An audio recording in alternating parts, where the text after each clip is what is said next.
آزاد جموں و کشمیر کے عوام میرے دل کے قریب ہیں، انتخابی مہم کے سلسلے میں ہر ضلع میں جاؤں گا۔ کشمیری عوام کے مسائل کے حل کے لیے پیپلز پارٹی ان کے ساتھ کھڑی ہے۔ چیئرمین پیپلز پارٹی بلاول بھٹو کی فیصل ممتاز راٹھور اور چودھری یاسین سے ملاقات میں گفتگو، کہا کہ انتخابی مہم کے سلسلے میں عوام سے رابطوں کا عمل تیز کیا جائے، آزاد جموں و کشمیر کے عوام تک پیپلز پارٹی کا منشور پہنچایا جائے۔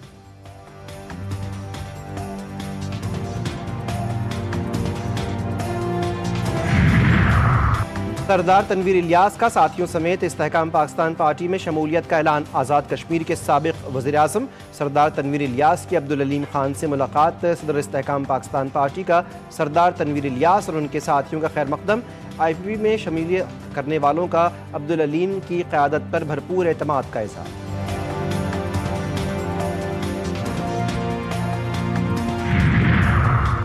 اور لاہور کے علاقے رائے ونڈ میں گھر کی چھت گر گئی، حادثے میں ایک بچی جاں بحق، 3 افراد زخمی۔ باغبان پورہ میں اسکول کی ملحقہ عمارت کی تیسری منزل کا ایک حصہ منہدم، ایک بچہ جاں بحق، 5 افراد زخمی۔ ضلع انتظامیہ کے مطابق اسکول غیر قانونی قائم تھا، پولیس نے نجی اسکول کی پرنسپل سمیت 5 افراد کو حراست میں لے لیا۔ خیبر پختونخوا، بلوچستان اور گلگت میں طوفانی بارشوں سے تباہی، سیلابی ریلوں اور آسمانی بجلی گرنے کے مختلف واقعات میں 10 سے زائد افراد جان کی بازی ہار گئے، کئی زخمی۔ خیبر پختونخوا میں 3 افراد دم توڑ گئے، سیلابی ریلوں سے 34 مکانات کو نقصان پہنچا۔ چترال میں سیلابی ریلوں نے متعدد مکانات، مساجد، سڑکوں، کھڑی فصلوں اور باغات کو نقصان پہنچایا، کئی علاقوں کا زمینی رابطہ منقطع۔ سوات، باجوڑ اور ریبٹ آباد میں ندی نالے بھر گئے۔ جوب میں بارش کے باعث مکانات گرنے کے مختلف واقعات میں خاتون اور 2 بچوں سمیت 3 افراد جاں بحق ہوئے۔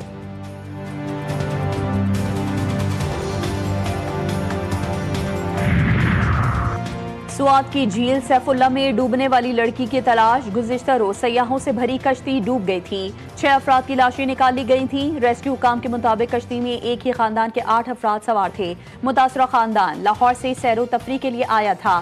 میتیں کالام اسپتال سے پنجاب روانہ کر دی گئیں۔ وزیر اعلیٰ خیبر پختونخوا سہیل خان آفریدی کا نوٹس، متعلقہ حکام سے رپورٹ طلب۔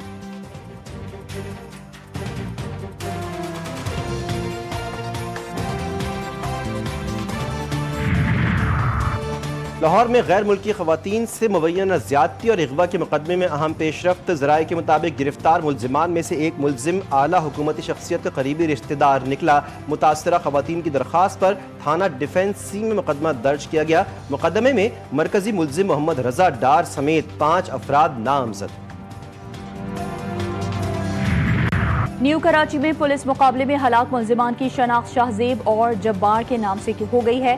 دونوں ملزمان متعدد اسٹریٹ کرائم وارداتوں میں مطلوب تھے۔ مقابلے کی CCTV فوٹیج GTV نیوز نے حاصل کر لی۔ وزیر اعلیٰ پنجاب مریم نواز نے پنجاب کے 6 اضلاع میں گرین بس سروس کا افتتاح کر دیا، کہتی ہیں پنجاب کے تمام شہروں میں الیکٹرک بسیں چلنا شروع ہو گئی ہیں۔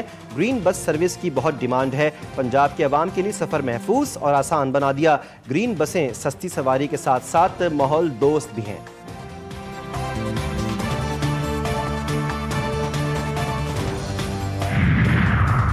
حکومت سندھ کا روزگار کی فراہمی کے پائلٹ منصوبے آئی ورک فار سندھ کو باقاعدہ سرکاری پروگرام بنانے کا فیصلہ، سینئر وزیر شرجیل انعام میمن کی زیر صدارت محکمہ اطلاعات کا اہم اجلاس، کہا آئی ورک فار سندھ سے نوجوانوں اور روزگار فراہم کرنے والے اداروں کے لیے ایک مؤثر ڈیجیٹل پلیٹ فارم بن چکا ہے۔ پلیٹ فارم پر اب تک 48 لاکھ سے زائد افراد وزٹ کر چکے ہیں، 1,13,000 امیدوار رجسٹریشن کروا چکے ہیں۔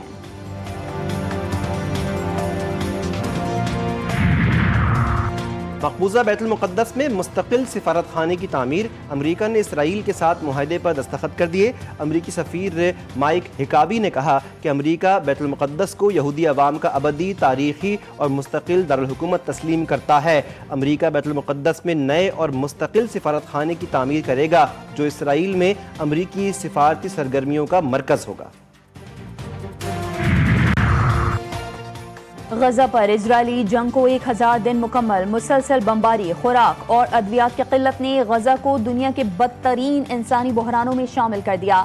غزہ کا 90% سے زائد حصہ مکمل طور پر تباہ، اب تک 73,000 فلسطینی شہید ہو چکے، 1,73,000 فلسطینی زخمی ہوئے۔ غزہ کی وزارت صحت کے مجموعی اعداد و شمار اور مختلف بین الاقوامی اداروں کے تجزیوں کے مطابق 20,500 سے زائد فلسطینی بچے جنگ کے دوران شہید ہوئے۔ وینزویلا میں زلزلے سے نقصان پر ایک ہفتے کا سوگ، صدر نے آج سے 7 روزہ قومی سوگ کا اعلان کیا۔ ہولناک زلزلوں سے ہلاکتوں کی تعداد 2300 تک جا پہنچی، 10,571 افراد زخمی، 43,000 سے زائد لاپتہ۔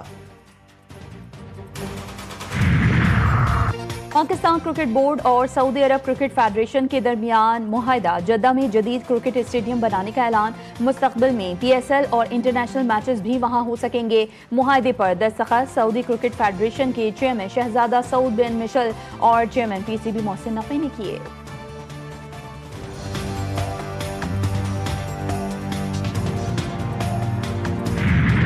اور فیفا ورلڈ کپ میں انگلینڈ کے ہیری کین کے 2 گول، انگلینڈ نے ڈی آر کانگو کو 2-1 شکست دی، بیلجیم نے سینیگال کو 2 کے مقابلے میں 3 گول سے شکست دے دی، امریکہ نے بوزنیا کو 2-0 سے ہرا دیا۔ تینوں میزبان پری کوارٹر فائنل میں پہنچ گئے۔ آج کے میچ میں اسپین اور آسٹریا مد مقابل۔